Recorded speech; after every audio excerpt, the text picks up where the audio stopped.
নমস্কার বন্ধুরা, সুপ্রিয়া কিচেনে আবার আপনাদের সবাইকে স্বাগত জানাই আরও একটা রেসিপিতে। বন্ধুরা, আগের দিন এই সবজিটা রান্না করেছিলাম। এগুলোকে কাঁটা বেগুন বলে, অনেকে আবার তিতু বেগুন বলে, কিন্তু তিতু লাগে না। আমি রান্না করে দেখেছি, তিতু কিন্তু লাগে না। তো আপনাদের দাদার খুব ভালো লেগেছে, তো আপনাদের দাদা বললো আজকেও এই সবজিটা একটু রান্না করো, তবে আগের দিনের মতো একটু শুকনো শুকনো না, একটু গ্রেভি গ্রেভি করে বানাও, যাতে গরম ভাতের সঙ্গে খেতে ভালো লাগে। শুধু ভাতের সঙ্গে কিন্তু খাওয়া যাবে। তো সবজিটা নেওয়ার জন্য আমি কিন্তু গাছের ধারে চলে এসেছি। এবার গাছ থেকে সবজিগুলো তুলে নেব। দেখুন, এখানে ছোট ছোট এই যে কাঁটা বেগুন হয়েছে, আর খুব সুন্দর হয়েছে। আগের দিন তুলেছিলাম, অনেকটা তুলেছিলাম, আজকেও দেখুন গাছে পুরো ভরে গেছে। আর আমরা এমনি বেগুন তো খাই, অতটা কিন্তু ভালো লাগে না খেতে, কিন্তু এই যে কাঁটা বেগুন বা এই যে তিতু বেগুন, এ কিন্তু দারুণ হয় খেতে। গাছের মধ্যে দেখুন এই ছোট্ট ছোট্ট কাঁটা, আর এই কাঁটা যদি একবার ফুটে যায় না, তাহলে রক্ত বেরোবে। সেই জন্য খুব সাবধানে ছেড়ে নিতে হবে। তাই ফুটে গেল, কারণ আমি এক হাত দিয়ে ফোন ধরে আছি তো, আর এক হাত দিয়ে ছিঁড়ছি, এই জন্য ফুটে গেল। আর এরকম থলি থলি হয়েছে, খুব সুন্দর। গাছ থেকে সব বেগুনগুলো নামিয়ে নেব। এখানে কিছুটা তুলে নিয়েছি, আর কিছুটা ঘরে আছে, ওগুলো এর সাথে মিশিয়ে দেবো ঘরে নিয়ে গিয়ে। তুলে নিয়ে রান্নাঘরে চলে এসেছি। এবার এগুলোকে কিন্তু একটা একটা করে মোটা থেকে ছাড়িয়ে নেব। আর দেখুন একদম থলি থলি ঝুলছে, এতটা সুন্দর হয়েছে গাছে দেখতে, না তা কি বলবো। গাছে থলি থলি ঝুলছে আর দেখতে খুব সুন্দর লাগছে।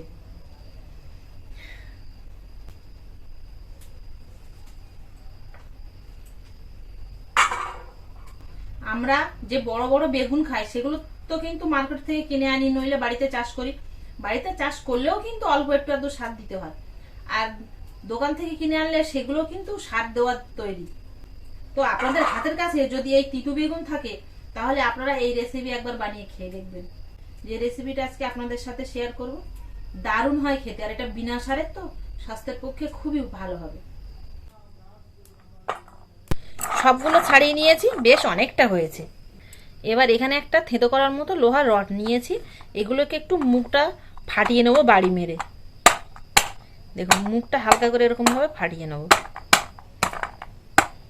সবগুলো থেঁতো করে নিয়েছি, আর দানাগুলো দেখুন বেরিয়ে গেছে থেঁতো করতে করতে। তাই এবার এর মধ্যে পরিষ্কার জল দিয়ে কিন্তু 2-3 বার ধুয়ে নেবো, জলটা পাল্টে পাল্টে। আর জল দিয়ে দেওয়ার সঙ্গে সঙ্গে দেখুন পুরো দানাগুলো সব বেরিয়ে যাবে। কড়া বসিয়ে দিয়েছি, কড়াটা কিন্তু হালকা গরম হয়ে গেছে। গরম কড়ায় প্রথমে আগে 1/2 চামচের একটু কম মৌরি নিয়েছি, এটাকে ভেজে নেব। খুব বেশি ভাজবো না, তাহলে মৌরির ফ্লেভার চলে যাবে। হালকা একটু ভেজে নিয়ে তুলে নেবো, যাতে গুঁড়ো করতে পারি। এবার ওর মধ্যে আমি পরিমাণ মতো তেল দিয়ে দেবো, আর এবার ধুয়ে রাখা বেগুনগুলো দিয়ে ভেজে নেব। প্রথমে বেগুনগুলো ভেজে নিলে তাহলে ভালো হবে, বেগুনগুলো কিছুটা পরিমাণ অন্তত সেদ্ধ হয়ে যাবে।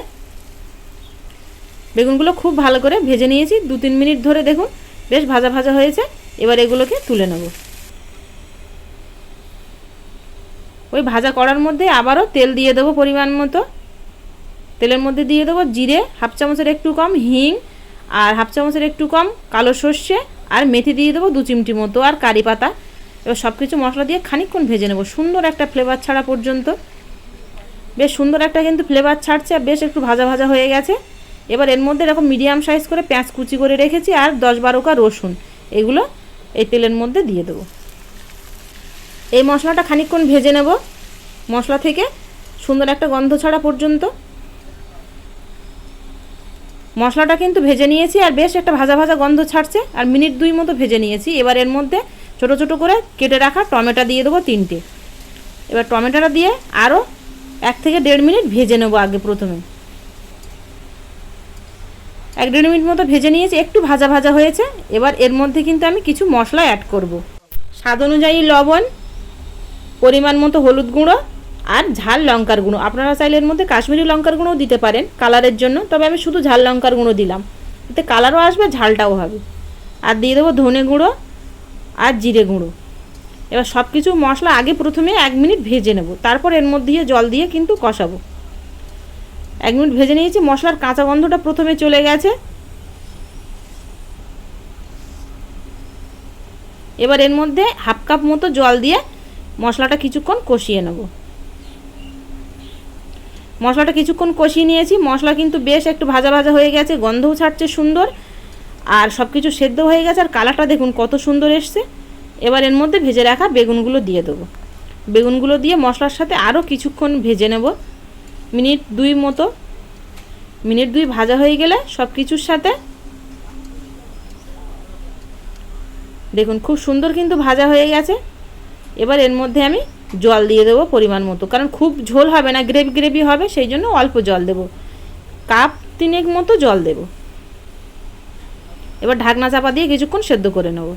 এবার এই সাইডে আমি কিছুটা পরিমাণ তেঁতুল নিয়েছি। তেঁতুলের পাল্প লাগবে, তবে একদম পাতলা, কিন্তু খুব টক হলে হবে না, মিষ্টি মিষ্টি টক হবে এরকম হালকা নিয়েছি। এবার মৌরিটা ঠান্ডা হয়ে গেছে, গুঁড়ো করে নেব।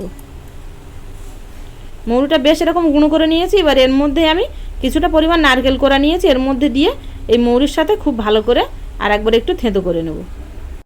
আপনারা চাইলে মিক্সারে পেস্টও করে নিতে পারেন। এবার চাপাটা খুলে দেখব সেদ্ধ হয়ে গেছে কিনা বেগুনগুলো। আর দেখুন বেশ ঝোলটা কিন্তু গায়ে গায়ে হয়ে এসছে প্রায়, আর বেগুনগুলো এরকম সেদ্ধ হয়ে গেছে। এবার এর মধ্যে তেঁতুলের পাল্প দিয়ে দেবো, সবটা দেব না, হাফ কাপের মতো দিয়েছি, এতেই হয়ে যাবে। তেঁতুলের পাল্পটা দিয়ে আরও কিছুক্ষণ ফুটিয়ে নেব। আর বেশ ঝোলটা এরকম গাঢ় গাঢ় হয়ে গেছে, গায়ে গায়ে হয়ে গেছে, এবার কিন্তু হয়ে গেছে। এবার এখানে কোরানো নারকেল আর মৌরির থেঁতো করাটা দিয়ে দেবো, দিয়ে কিছুক্ষণ মিনিট খানেক ফুটিয়ে নেব। মিনিট খানেক ফুটিয়ে নিলেই কিন্তু রান্নাটা হয়ে যাবে। এবার নামানোর আগে একটু ধনেপাতা কুচি দিয়ে দেবো, দিয়ে নামিয়ে নেব। ধনেপাতা কুচি থাকলে দেবেন, নইলে দেওয়ার দরকার নেই, ওইভাবেও কিন্তু খাওয়া যাবে। এবার আপনারা গরম গরম ভাতের সঙ্গে শুধু খেয়ে দেখুন বন্ধুরা কেমন লাগে, তারপর আমাকে কমেন্টে জানাবেন। আর ভালো লাগলে অবশ্যই শেয়ার করবেন আর লাইক করতে ভুল করবেন না। আবারও দেখা হবে আপনাদের সাথে পরবর্তী নতুন কোনো ভিডিও।